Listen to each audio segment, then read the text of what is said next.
Pinagpalang araw sa inyong lahat. Ako nga pala si Beanstings at ito ang How to Go series Season 2. So sa video na ito, pag-uusapan natin on how to go to the Diocesan Shrine and Parish of St. Paul of the Cross sa Marikina City. Part 1.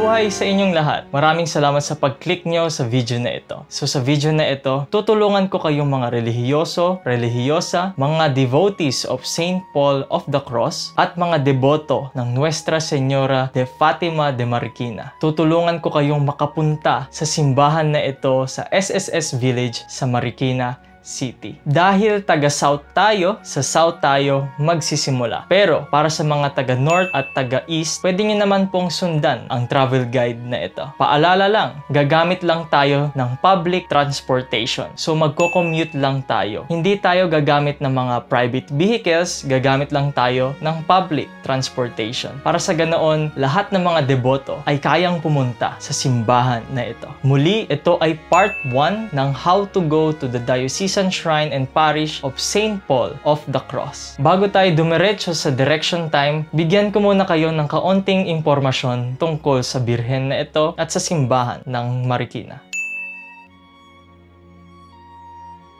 Dahil simbahan to ni St. Paul of the Cross, ang kanyang kapistahan muna ang ating tatalakayin. So, ang feast ni St. Paul of the Cross ay iginugunita tuwing October 19. So, ito si St. Paul of the Cross sa Marikina. So, ilalagay na natin siya rito para makita ng mga viewers kung ano itsura niya. So, konting information about kay St. Paul of the Cross. So, he was known as one of the most popular preachers of his day. Both his words and for his generous acts of mercy. In 1720, Paul founded the Congregation of the Passion, whose member combined devotion to Christ's passion with preaching to the poor and the rigorous penance. So si St. Paul of the Cross ay mayroong malalim na debosyon sa crucifixion. Kaya ang kanyang imahe ay mayroong hawak-hawak na crucifix. So pinaliganap niya ang Katolisismo throughout his days dahil isa siya sa pinakamahusay na preachers ng araw na iyon. At dahil maraming naging deboto kay Kristo, binuo niya ang kongregasyon ng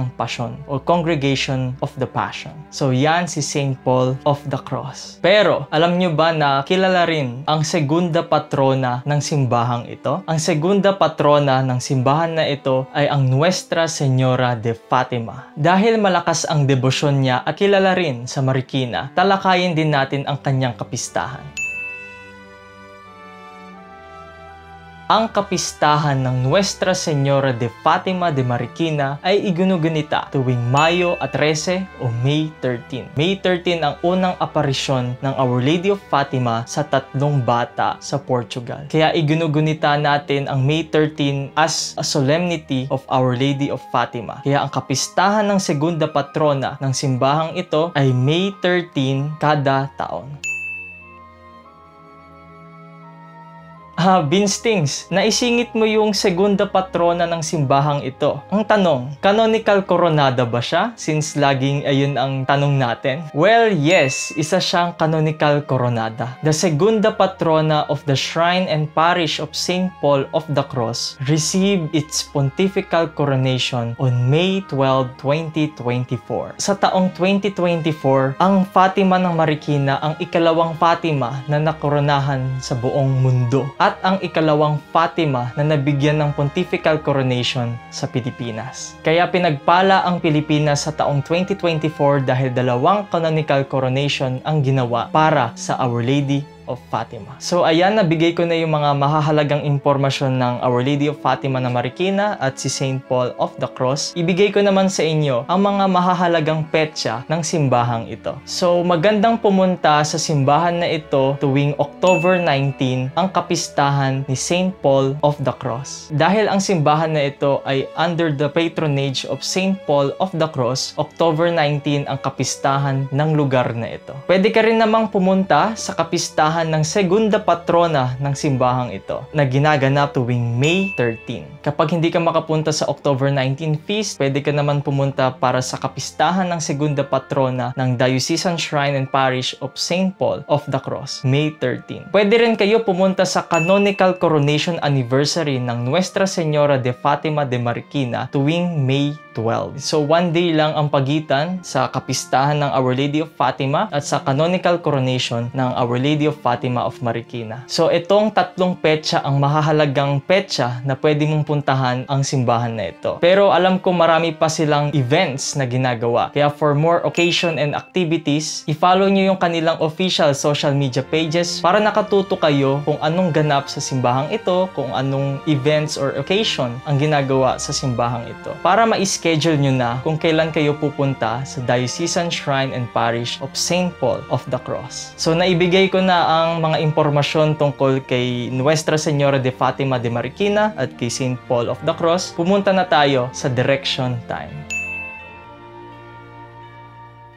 Dahil taga-south tayo, ang una nating gagawin ay pumunta sa pinakamalapit na bus station sa ating lugar. Kapag nakapunta na kayo sa bus station, sakyan nyo lang yung bus na may karatulang Ayala MRT. So sakyan nyo lang yung mga bus na biyaheng Ayala MRT dahil dun po kayo unang bababa sa Ayala MRT. Dahil taga-south tayo, sa Pasita tayo sumakay. Ang pamasahe mula Pasita hanggang Ayala MRT ay 77 pesos. Para naman sa mga taga-north, punta lang kayo sa pinakamalapit na MRT station basta bababa kayo ng Araneta Cubao Station. So kapag dating nyo ng Ayala, bumaba na kayo ng bus. Pagbaba nyo ng bus, ay may lalakarin pa kayong kaunti para makaakyat sa platform ng MRT 3 Ayala Station. So aakyat kayo sa parang footbridge, then pag akyat nyo doon, kanan, pagkatapos pagkaliwa, sa tinuturo ko sa video na ito, ayan ang ticketing booth ng Ayala Station. Pagdating mo sa Ayala Station ay bumili ka lang ng ticket papuntang MRT 3 Araneta Cubao Station. Ang pamasahe mula MRT 3 Ayala Station hanggang Araneta Cubao Station ay 20 pesos. Ngayon, pagdating ng tren,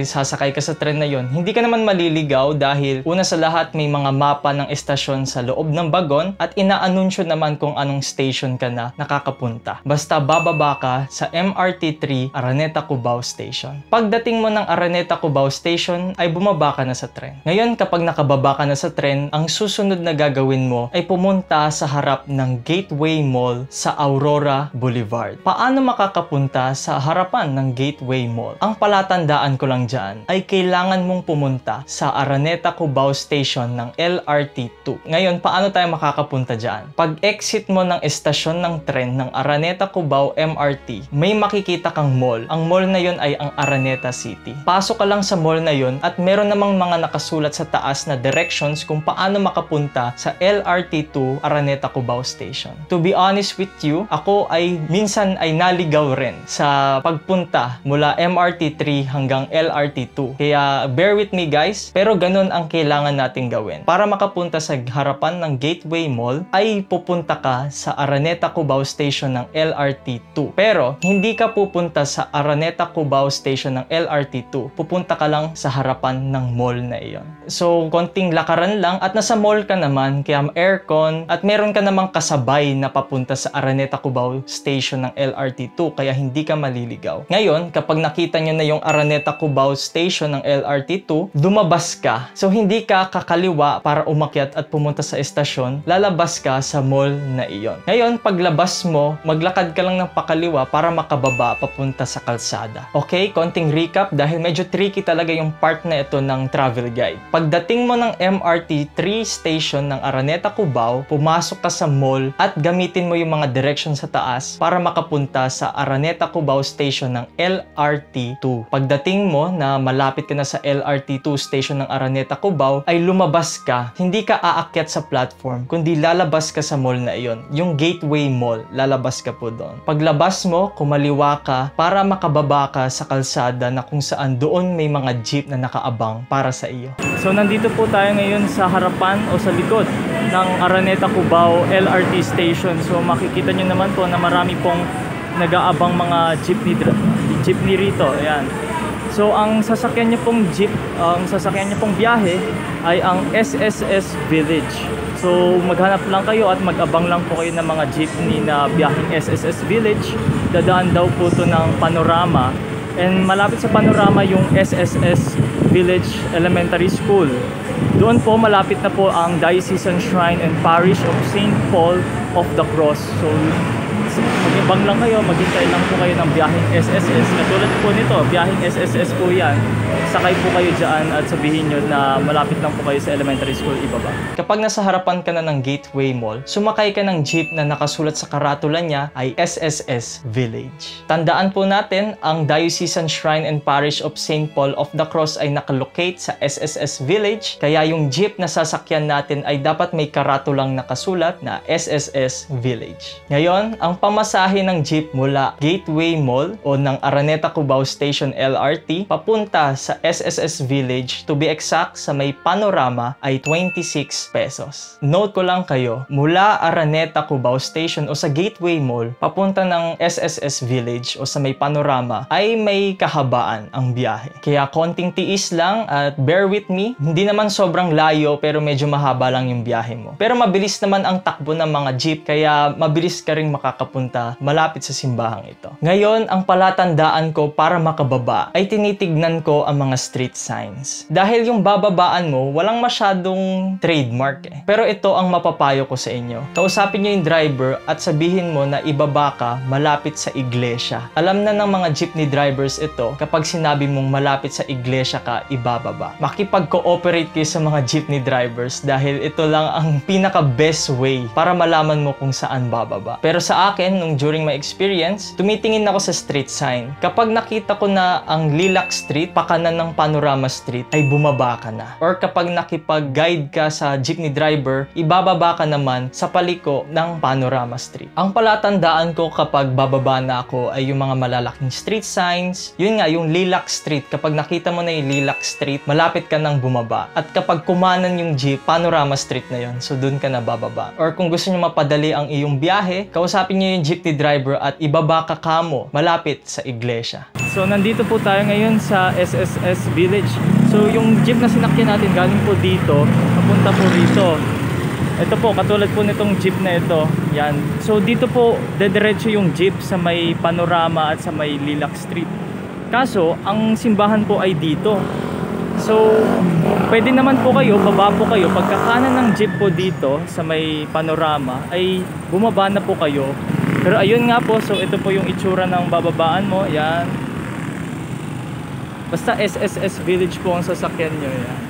Ngayon nakababa na tayo sa Panorama. Saan tayo pupunta? Sa kahabaan ng Lilac Street. Diretsuhin nyo po yon. At pupunta ka sa Sapphire Street or kahit sa Rainbow Street. O pwede ka rin mag-tricycle mula Lilac Street papuntang Diocesan Shrine and Parish of St. Paul of the Cross. Pero hindi siya mahabang lakaran. Kaya pwede mo siyang lakarin. Ngayon paglakad mo ng diretsyo sa Lilac Street, pumunta ka sa pangalawang kaliwa sa Rainbow Street. So ayan, so galing po tayo doon. And of course, naglakad po kami kasi malapit lang din naman. So, mula dyan, ito po yung unang kaliwa nyo is Sapphire Street. Yan, Sapphire Street. Pero pwede naman po kayo dumiretso. Pwede naman po kayong dumiretso dyan papunta sa Rainbow Street para yung harapan ng simbahan po ang papuntahan nyo. Dyan lang naman po siya. So, tandaan nyo lang po itong Welfare Center building. Ayan, so yung Welfare Center building. Pag gusto nyo na pong makapunta sa simbahan, sa Sapphire Street po kayo, then diretso po kayo dito, yan sa kalsadang ito. Or pwede, diretsuhin nyo po doon hanggang sa may pa-Rainbow Street, then kaliwa po para harapan ng simbahan ang mapuntahan nyo. May mga street signs naman yan kaya hindi ka maliligaw. Ulit, kakaliwa ka sa ikalawang kaliwa. Ang pangalan ng street na yon ay Rainbow Street. Pag kaliwa mo sa Rainbow Street, diretso lang at makakapunta ka na sa Diocesan Shrine and Parish of St. Paul of the Cross sa SSS Village, Marikina City. So ganun lang para makapunta sa Diocesan Shrine and Parish of St. Paul of the Cross sa SSS Village, Marikina City.